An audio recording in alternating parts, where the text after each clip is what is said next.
Hey everyone, welcome back to the Matt Report. If it's your first time listening, where the heck have you been? It's the #1 WordPress business podcast on the web. Here to learn about building a better WordPress business by listening to other developers, designers, or WordPress entrepreneurs share their story on how they did it.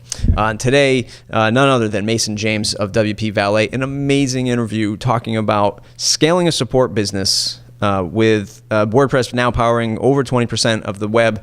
Not an easy task. It might sound easy. Oh yeah, big open market. Let's go for it. We're going to listen to how WP Valet and Mason and his team have done this so far.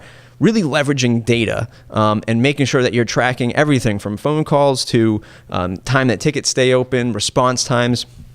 More importantly, what pricing works the best for doing support contracts and doing monthly recurring revenue, that kind of thing. Tremendous episode. If you want to join in on the fun, mattreport.com/subscribe, join the mailing list, tell your friends, family, and colleagues that work in the WordPress world and looking to build a better WordPress business. That's the best place to join in on the action. If you want something more, mattreport.com/join.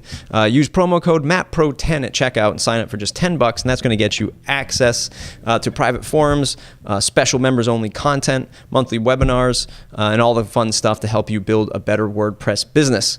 Other than that, thanks for all the 5-star reviews on iTunes. Really appreciate that. If you can keep doing more, I'd be even more happy. WordCamp Miami in May. I will be there 9th through 11th doing a podcast panel with a bunch of other awesome WordPress folks and doing a business talk on Sunday. So if you're around that area, check us out, WordCamp Miami. Other than that, I hope you enjoy this episode with Mason James while you're running, jogging, in the car, at the gym, cleaning your house, cooking food, whatever it is that you're doing. Matter of fact, I'd love to know. Head on over to the site, Mason James blog post, and leave a comment. Where were you when you were listening to this? Were you developing a WordPress site? Were you out for a jog? Let us know and become part of the Matt Report community. Thanks, everybody. Hey, everybody. Welcome to the Matt Report. Today, with my guest, Mason James of WP Valet. Mason, welcome to the show. Thanks, Matt. Thanks, Matt. Glad to be here. For those of you who don't know, what is the show all about? It's the #1 WordPress business podcast on the web. There's only 2, but I'm #1. So it's really easy. I'm just kidding. I like to give a dig to my competition. So what is the show all about? We talk about WordPress entrepreneurship, invite on some proven entrepreneurs who are just starting out, all walks of life, marketers, bloggers, service providers, developers, theme creators, things like that, and tell us about their journey using WordPress and running a business. WP Valet, WordPress support, not an easy business by any stretch of the imagination. Before we get into that and how you run that business, who are you and what do you do? My name's Mason, and I am the wearer of many hats for WP Valet. Yeah, we've been doing that for it'll be 2 years in about a month. Be 2 full years that we've been doing that, and yeah, it's been a wild ride, but it's been a lot of fun too. And we manage WordPress sites. We provide monthly support packages, so assisting with everything from updates and backups, but also just the general advice questions that come up. You know, the things that, as a site's running, there's just invariably things that need to change, or something that isn't quite right that people want adjusted, and we just help out with that on a regular basis. That's awesome. I'm sure you didn't jump into the game thinking this is what I want to do. Sort of, what was the genesis of your WordPress experience? Did you take the typical route of helping somebody build a website, and then it just kind of spawned from there? Yeah, well, so my brother and I had a video production company, and we were doing local commercials and some smaller shoots, and everybody wanted to get their video on the web as well. And I was like, okay, well, I don't know anything about that. How can I help these guys get their video on the web? And had built a website for my dad based on WordPress, and so thought, well, I'll start using it. And actually had a client that had 3 different facilities in the location, in the local area, and they wanted to do like a network of those 3 sites, which is probably like, it's way overkill to go with multi-site. And this was back WPMU, I think it was 2.8.4, and but I went with it and found a great community around the MU forums. Ron and Andrea Rennick were awesome. They were so helpful to me those first couple of years, and then got involved with WPMU Dev and ended up being a support rep there. So support's always been kind of part of, very early in my history, that's a part of it. But that was my first interaction with WordPress, was actually doing that multi-site, and yeah, just kind of went from there. A lot of the folks in the audience are heading over to WordCamps, and they're interacting with sort of us veterans of the business, even though you and I continue to learn every single day. They're looking at, how do I make a living doing this? They're sort of getting their feet wet by doing the same thing you and I did. We helped a cousin's friend get online or something like that. Yeah. You remember from that story that you just told, how much you invoiced the client, how much you got paid, and then when you said to yourself, you know what, I can do this as a real business, or I can make this a career. So for that project, it was like nothing. I think it was 3 sites, all basically the same template, just 3 different locations with a different set. It was a mental health facility, so they had different doctors at each place, and that was really the only difference. I think it was like $700, maybe $750. It's on the high side of starting. Yeah, which I mean, hey, at the time I thought it was cool because I was just doing it. It wasn't a career option. But the team that I was working with for video production thought that was pretty cool, and they were building some Flash sites at the time. All of the sites that they were building and doing video were Flash based, and of course this was before the iPhone and everything like that. So there was a lot of the web that was still Flash. So I was like, well, I think I could do this stuff in WordPress. And for whatever reason, they were like, okay, well, give us a theme in WordPress. And so I just thought, well, I'm gonna go for it. I'm gonna try it. And I think that theme, I want to say I got $1,000 for that theme. Which, embarrassingly, I'm not going to give the URL. It is still online today.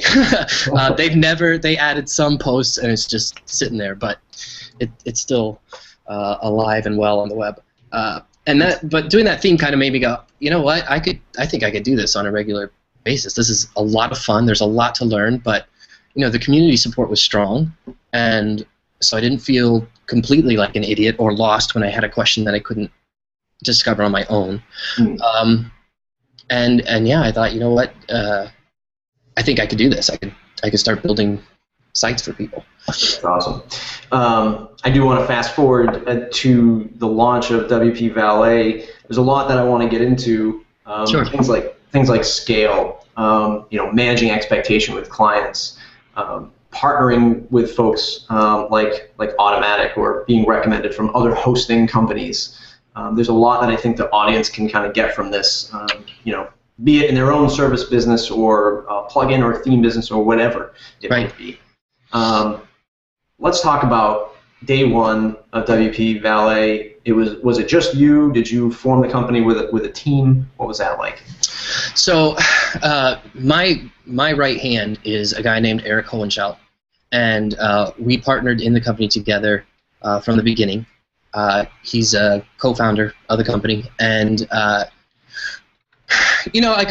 had done the freelance thing and had been building websites for folks, and the problem that I was running into was that you set them off with the WordPress site, and it's so easy to get started. It's just, man, you roll in and okay, they get it and they're rocking it, and then 6 months down the road they're coming back to me and they're saying, Mason, my site's having problems, and I'd go and I'd look, and they installed like 3 SEO plugins because one's good, 3's got to be better, and so they've got that rocking, or they've just added some plugins that have hard-coded versions jQuery, and just problems come up because it's so easy to get started and so easy to add a plugin or modify the theme that people get curious and they kind of go for it. But with a business website, that's pretty critical, right? If it starts to have problems, or if you're sending out your email newsletter and it goes down every time, you're in trouble.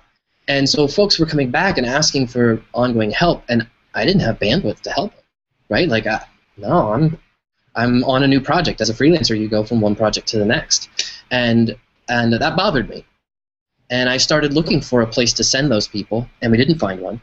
And I started talking to a few people, and so Eric and I started WP Valet, and we really didn't have any idea what that was going to look like, other than my thought when I started this was I didn't want to have 2,000 people at $10 a month, because I'd done support. I'd run the support team at WP Meet Dev. I knew what the $10 a month customer looked like, and I wasn't interested in that. So we tried to look objectively. What are our costs? What's the time investment that's going to be required here? And use that to come up with realistic pricing. To say, hey, to pay the bills and to really be available to you, this is what we think it's gonna take. And so you have yourself, your right-hand man, day one, month Day one. one, it was the two of us. Yep. Just the two of us. Yep. What was your monthly price at that point? We started out with 3 plans. We changed it so many times since then. I think our lowest plan started at $450 a month. Mm-hmm. We called it agency. Now it's something completely different. $450, $900, and then we had an enterprise option, which was for multi-site based on need. Mm-hmm. I want to just pause for a second and say that some folks in the audience might hear that number and be like, "Holy hell! How do you charge that? I only charge $500 to build a site for this person." Right. You're giving them, this monthly support on that rate. My clients would never pay that kind of money. You come from a different background where you were in that support realm first. You were building these sites and people were saying, "Hey, can you expand it for me, or it's not performing on this host, or can you migrate it to another host?" Yeah. So you saw what it was like to sort of go through the paces, and that's how you came up with your number. Right. And specifically, we're looking to fill what I think is a big gap in the market, right? Like, if you look at what WP Engine is doing and other managed WordPress hosting companies, their top-of-the-line package, where they end, is $250 a month, right? But they're not going to answer every WordPress question you have, right? Like, they have to scale as well. So if you have an issue with your plugin or theme, at some point they have to go, you need to hire a developer. And that sort of caps at $250 a month, right, and the level of support that they do. And then you look at the other end of the spectrum, and you look at something like VIP WordPress, or companies that can afford to have a CTO on staff full-time doing, paying them salary to just run this WordPress site for them. That's going to be several thousands of dollars a month. That's the gap that we're looking to fill. So if somebody's only spending $5 on GoDaddy hosting, no, they're probably not they're just not our customer. We want folks that have a need to iterate on their sites frequently and have a need to make sure that their site is always up. A brochure kind of website for a mom and pop shop, they don't have the same needs that an e-commerce or subscription site has, right? That subscription site needs to know not just, WordPress was updated and the site's still up. They need to know the checkout still works, that people can still log in. And those are the kind of tests that we run for our customers. It takes extra time, but we also charge accordingly. Nice. How did you fare launching that in the first month? Just two of you, super hard to do sort of support and get the word out for the business. Take us down that path. So I knew pretty early on that I was going to suck at getting the word out. We have more Twitter followers than we have ever tweeted. I don't know. I like doing the work, but I'm not great about hollering it from the mountaintops. So we kind of went a different route. For us, the genesis of this happening was really a conversation I had with Ben Metcalf, co-founder of WP Engine, at a WordCamp. And hearing what they were doing with managed WordPress hosting, I went, oh, maybe I could provide support services. If I didn't have to be a server admin, because that's not my strength, maybe we could do this. And so we started very early on with really close vendor relationships.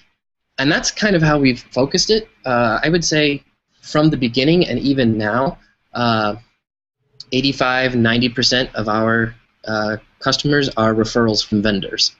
So we do get traffic from Google. We do get people coming in, but it's really been awesome because our vendors sort of vet people and go, oh, that's what you want? Then you need to go talk to WP Valet. And generally then the lead's pretty warm as well because they've been told this is what they need. Right. So that's been really powerful for us, is just connecting with vendors, hearing what they need and how we can help them. Right. And it's so true. I don't want to get too far off track, but that's one of the things, like when we're talking about to freelancers how to price their products or how do I break up design and development. I say just take a step back. This is more about a people business, right? I mean, you can say, hey, it's 40 hours to develop this and it's 40 hours to design that, but in the end, you're going to make a relationship with this client, because if you don't, then you're managing expectations the wrong way. Then you probably will never get referral business from that client. If it's just like price, code, Right. lines of code, you're not going to really achieve sort of that referral engine that you have been able to conjure up. I want to get into pricing. The question that you'll be answering for the pro members is how to quantify some data and project pricing. That'll be after the show. One interesting thing on your site, and I know you recently launched the new site. I also want to talk about that. But you didn't have, or you don't really display any pricing, Right. unless there's a baseline monthly pricing. I should have done my homework. Right now, there's no pricing. No on the pricing website. at all. Right. Let's talk about the strategy behind that. Most folks are like, coming through the internet, they're looking at, okay, here's all my hosting providers. WP Engine, $29 a month, $99 a month. How do you overcome that hurdle? And what's the strategy behind that? Right. We've gone back and forth. At times we've had our pricing on the website. And at times we haven't. Right now we don't, and that will change again, I'm sure, soon, as we just kind of experiment with this stuff. Right now, my current thought is that we're a relational company. If we have somebody that we even onboard and they sign up and we don't develop a relationship with them and they only stick around for a month or two, we didn't do a great job there. So by nature, I'm looking for clients that are looking for a relationship. So the people that are coming and they just want to see a price and go, probably not my favorite customer. So that's one thing. And two, because of where our pricing exists, I like to have the extra time to build the value into what we're offering before we hit them up with the price. So, to just get on a Skype call with them and chat really quickly and hear about what their needs are and see if that's a fit for one of our plans. I can even kind of walk them through and say, okay, well, here's the different, pricing that we have available. I think you're a perfect candidate, for our dedicated plan or whatever it happens to be for that customer's need. Mm-hmm. Generally, they appreciate the FaceTime. They appreciate getting to talk to somebody on the team, and it helps us kind of see, okay, how do we, there's customers that we know right away. Okay, if we take them on, they're not going to be around long. Yeah. You get to where in that first call, and so yeah, right now that's why we do it that way. Give me some of your key indicators. Aside from somebody saying I've only got $50 a month to spend. From your experience, what are some key indicators when this person's not going to be the right fit for my business? Anybody that says, well, actually what I need is really simple. That is just such a dead giveaway that they don't have a clue what they're talking about. Because if it was super simple, they'd go do it themselves, right? No. So I'm kind of looking for somebody, good indicators are that they go, we know we don't know WordPress. We do our business very well, but we really need help with WordPress or, specific solutions that they go, we just want to be hands-off. The guys that, and I love these guys, and we have several that are successful clients, but, the guys who have built the site themselves and it's grown and it's blossomed, a lot of times they're used to diving into the code.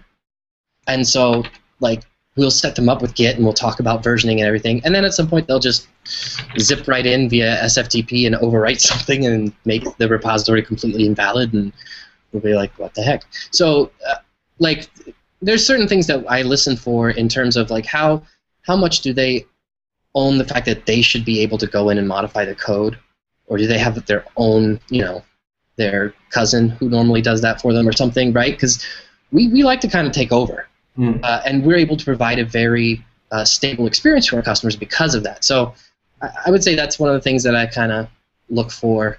And then, once I've had a chance to look at their site, how well do they really understand? Like if a customer comes to me and says, we know we had this theme built by a dev agency we got on Freelancer. We know the code is bad. We need help. Like when somebody comes to me like that, I'm like, okay, they get it. They've been through the painful part, so they get also the value of what we're going to be able to do for them by not just providing this one-time fix, but by walking the road with them. We're not just responsible for their code today, but we're responsible for it, 6 months, a year, 2 years from now. So yeah, that's kind of what we look for. Yeah, and again, this is a people business. As much as we love, as folks who live and breathe on the internet, and we love to optimize our pages and do heat maps and collect data and do A/B testing. In the end, it even comes. I mean, I plan on writing a piece about earning business through Twitter and sort of showing the data of business leads that I've closed on Twitter, and hey, this is all great, but guess what? I'll have to get that. Yeah, it's like 30%, not even, of the whole pie. Uh-huh. The rest of it is all just beating the streets and being out there and shaking hands. This is something that I always struggle with teaching others to sort of learn these indicators. It's not something that comes fast, because I'm sure you've had your handful of taking on bad clients that just didn't realize and were very frustrated with the whole process, felt that they might have been paying too much, but that's just the way the cookie crumbles. Growing up in the car business, this is the only way. I approach people like on a car lot in like the dead of winter, like it is right now. They don't want to talk to you. I'm freezing my ass off. I don't want to be outside. But you can tell by body language, by the way they talk to you, by the way they look or don't look at you. You already know, and you already know by what vehicle they're looking at or how they're walking around the car. There's all these little things firing off in somebody's mind who's been doing it for years. And it's very hard to kind of grasp this without the experience. I totally agree, and I think it's even made more difficult by the restrictions that are put on us via mostly text communication. And actually, we've switched our dedicated and professional above plans to where we actually get on the phone with every client at least once every 4 weeks. Just because adding voice to the mix for us really helps us much easier. It's just much easier to gauge how they're really feeling about things. And it's surprising, a 20-minute call can save a 10 back and forth email thread that never got anywhere, and you never really fully understood what the client was actually asking about. So I think you're right. We lose a little bit of the personal thing the more we distance ourselves. Video is awesome. Then just having audio is pretty good. And then when you get just to text, it really gets much more difficult. So. Yeah. You present the perfect segue to one of the questions from the audience. You just said, hey, we pick up a phone. There are some people in the audience who are like, oh my God, I would never pick up the phone. I only want to handle it through email because they're not paying me enough. Well, when I say charge higher rates, and then you'll be able to pick up the phone a little bit easier with a bit of a smile. Right. But one of the questions comes, does WP Valet offer an SLA as a standard? Something like you will get an action or resolution within, let's say, 4 hours or so, something like that. And how does this impact staffing? So before you answer that, let me just ask the question I should have asked before. How big is the team now? Right now we have 14 people covering migrations, the development team, and support team. Mm-hmm. Are the three main things that we do. They're not all full-time. Mm-hmm. I think maybe 8 full-time right now and 6 part-time. So still a healthy size company in terms of WordPress. Yeah. I do want to talk about how you kind of scale to that, but is there a sort of service level agreement that says, at this contract, if you're signed into this contract, we'll answer you in 4 hours, or you'll have a dedicated tech person. How does that all work out? Right. So we've played around with that as well. The first iteration offered what we call the bat phone, and that was an emergency line that actually rang both Eric and my cell phone. Some legacy customers still have that, and we honored that they signed up, and that was part of what they wanted. There's a difference. I'll get to SLA and then talk about the phone thing, both of them, because they're both really interesting to me. With the SLA, we do offer a response time guarantee. That doesn't mean resolution. It means response, because a lot of times providing support is not the same as delivering a pizza. You can guarantee a pizza delivered in a half an hour because it's going to be dough, tomato sauce, cheese, some pepperoni in the oven and delivered to the person's house. Support is totally writing code is totally different, right? Like, I got to dig in and figure out what's going wrong before I can figure out how to make it right. So we don't guarantee a resolution. We guarantee a response, and that's where having a support team makes a big difference. When we first started, it was just Eric and I. We were working 24/7. We really were. I mean, online all the time to make sure we got a response out there. So we do provide that. I think right now it's 12 hours that you'll get a response on our Express plan, and then it's either 4 or 6 for dedicated and professional. Generally, though, our responses are much faster than that. Especially if it's during Eastern Standard Time, or regular business hours in the States, because almost all of our team is based in the United States. Then it can be less than an hour. And internally, that's what I tell our team. Like, an hour is the max we want somebody waiting to hear back from us. And then it's what you talked about. It's a lot of managing expectations. Anybody on my support team will tell you the one thing I look for in every single one of their responses is not, and I hate this, you'll hear back from us soon. What the hell does soon mean? Right. That is awful. That is the worst response. No, you'll hear back from us this afternoon, or you'll hear back from us by 8 tomorrow. Or give a very let them know, here's the steps that we're going to take. Here's any steps you can take, and here's what you can expect to happen next. And then they need to follow up at that point, even if they still don't have it quite figured out. Provide an update. Here's what we've done. So that's a lot of just managing client expectations. And that's what we try to do. And most customers get that. Honestly, we've had a customer that this guy is such a trooper. He had a gateway issue, and for 2 months, randomly transactions would happen, and just seemed at random, somebody would get double billed. Wasn't very often, but just everyone. And for 2 months, he hung in there.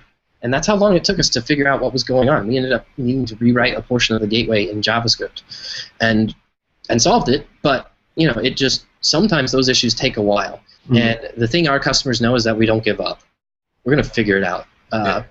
So anyway, I kind of got off topic there, but that's okay. You bring up one other thing, and I want you to. I mean, if we can get to it, the SLA thing, and you sort of did, but I want to talk a little bit more about managing that expectation. How do you manage that expectation? Let's say in this instance, it's a gateway thing. Let's say it's authorized.net that's doing that. At what point do you say, Mr. or Mrs. Customer, we can't access authorized.net servers. There's no way we can fix that. We have to rely on them. Would you continue to work with the customer and have the customer talk to authorized.net, or would you facilitate with authorized.net? At what point do you say kind of hands off of us? We do absolutely everything we can. Just recently, one of our changes to the Discuss WordPress commenting plugin, they incorporated into their version. As much as we can, we contribute. If we find a bug or an error, and we can contribute that back to whoever originally wrote the code, we do that because it's better for all the customers. There are cases where we can't, and we've lost customers because we couldn't. But we take every action that we can. We've logged into our customers' Google Apps account to help them sort an email issue. We'll bend over backwards to try to make it happen. But if it is something where we say, look, this is an error with this company, we'll help you craft a statement that you need to send to them. But it isn't something, it's not an issue on your server or with your install that we can actually assist with. And most of the time,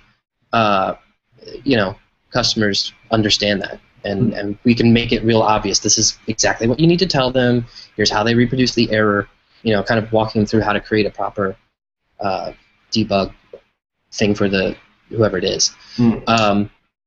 So we do that a lot. We've done that with Wishlist Member a lot as well. Like, we dig in there. If we find a way to make something better, we submit that back to them. So, nice.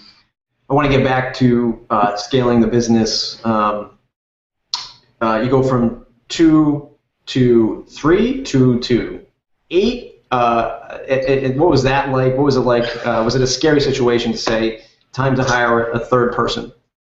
Yeah, so I just I just submitted, we'll see if a speaker application for WordCamp Miami, and it's called like how to manage WordPress without ending up in the fetal position under the piano in the den, because it's terrifying, and it's terrifying, especially when you get more people. We went from 2 people for the first full year, almost like 10 months. It was just Eric and I. And honestly, during that time, I never took even a full paycheck. So, that was just the reality of starting it and what we had to do. Then in, February of last year, I came on board full time, and we hired Kim, who just had a baby on Sunday. That's awesome. And we quickly then went from 3 to 7 or 8. And the reason we did that is we've got a lot of work with people wanting migrations. And that really wasn't what we had intended to do with the company, but what we found was, as we were working with vendors, they would come to us and there'd be some kind of issue. Not that it was the vendor's fault or that it was the client's fault, but there's some kind of incompatibility or something that was going on. And so we started approaching vendors and saying, hey, we would just like some experience with moving people to your platforms, because it makes it easier for us to understand what you guys have running and then provide better support down the road. And that quickly turned into a healthy referral business. We did 1 or 2, then we did 6, then we did 10, then we did 12, and now we do dozens every month. I think January we had like 100 requests come in, which is pretty amazing, just for migration. And so we grew from, we developed a whole migration team. And there's 5 guys on that team right now, and that's what they rock out and do all day. So that was the part that grew, and then from there we've expanded our support team and added 2 developers. We added a developer early on, so it kind of went from 2 and 3 to 8, and then to 12, yeah, and now 14. And that's not including the other people that we might subcontract like development to and that kind of stuff. So, are the support hours strictly Eastern Standard Time, like normal business hours, or do you do some of these? Oh, actually, some of these folks have the bat phone plan still, so they could call you. Right, they could literally call me anytime. And we actually, the death of the bat phone plan was a customer that was based in Thailand and legitimately was having issues, but would have to call us every night at 3 a.m. And after about 3 weeks of Eric and I saying, "Oh, it's your night, it's your night, it's your night, it's your night," we just said, we had to let that customer go. Sadly, it wasn't their fault, but we just couldn't handle it. And raise the rate of the bat phone to $10,000 a month. Right. Well, yeah. Well, no. Honestly, even then, I don't. The phone calls are good. Emergency phone calls just get your heart going, and yeah, I don't know if there's enough money in the world that I would want to go back to that. But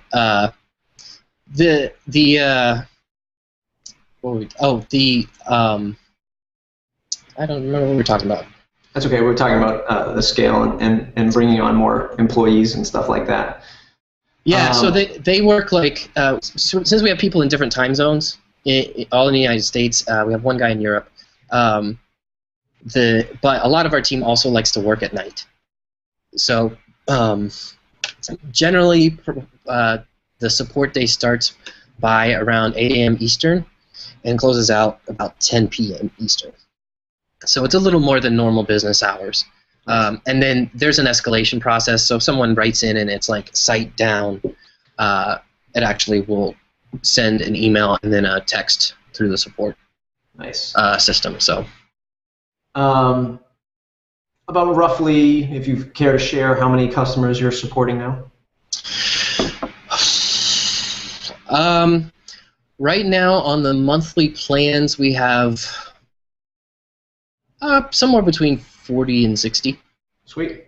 And then obviously we have like I said, we've had thousands of migrations in the past year. And I'm sure they can come back for and a lot of times that's what we like to do is kind of see if they have a further support need after we've set up the site for them.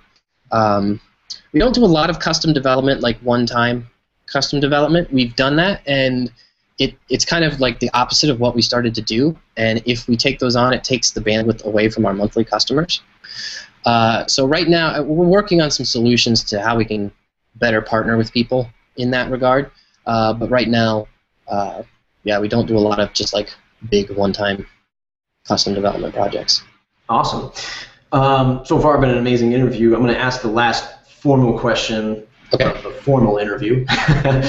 Sure.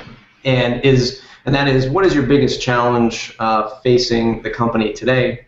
Again, is it just the typical growth? Is it the marketing? Is there a particular aspect that's super challenging to you right now? Yeah, I think it is.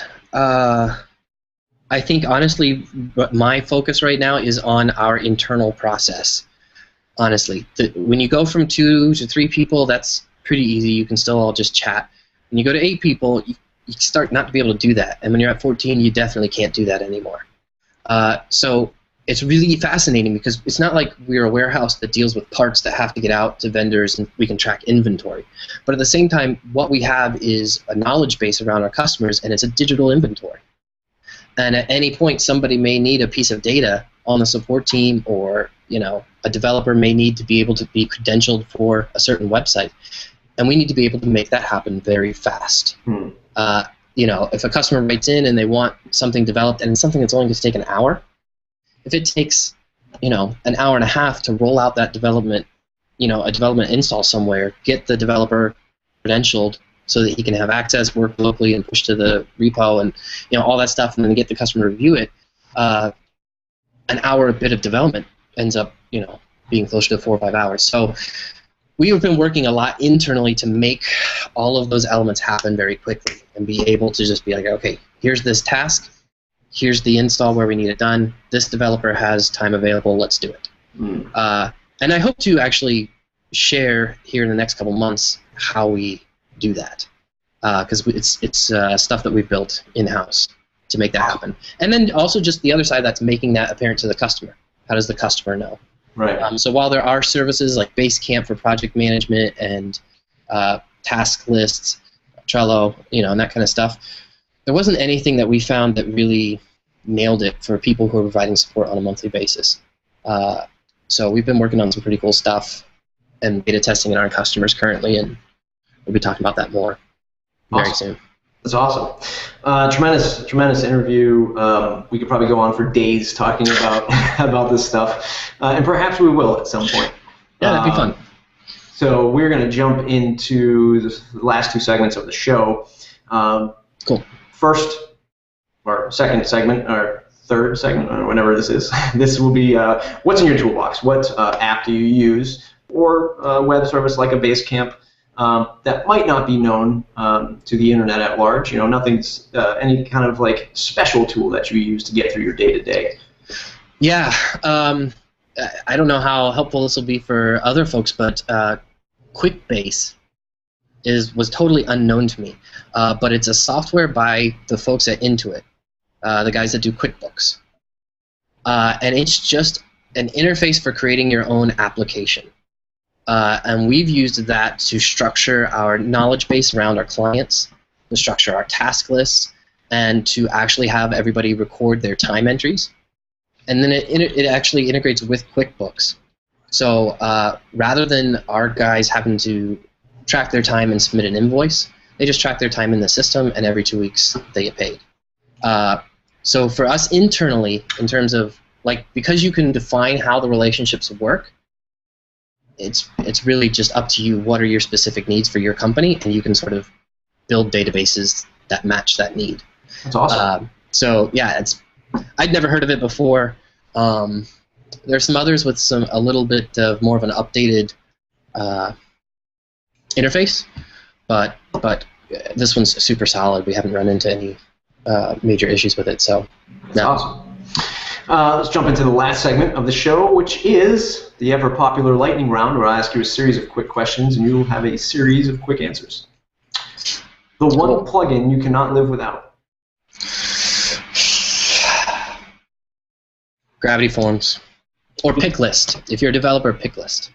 A favorite WordPress or business book? The DIY WordPress book. A quote you live or run your business by? We're making the internet a better place. What's the best business advice you ever received? Don't try to please everyone. That's a great one. The longest a client project has ever taken, or maybe in your case, the longest a migration has ever taken? Project or migration? Even with migration, more than a month. A few months, going from Expression Engine or something to WordPress. I'm sure we've had one that's taken 3 months. Nice. So, if you had to switch to another CMS, what would it be? I don't know.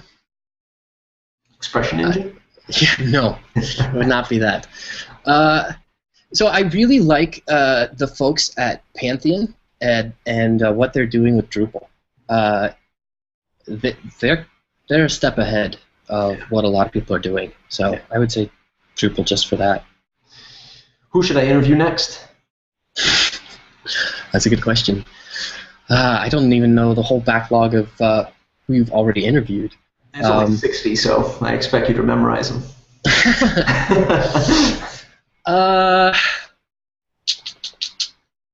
I'm going to go with, let's go with James Tryon. He's a developer in Orlando. Awesome. And a creative design studio. Awesome. Very intelligent guy. What's the one question that I didn't ask you that I should have?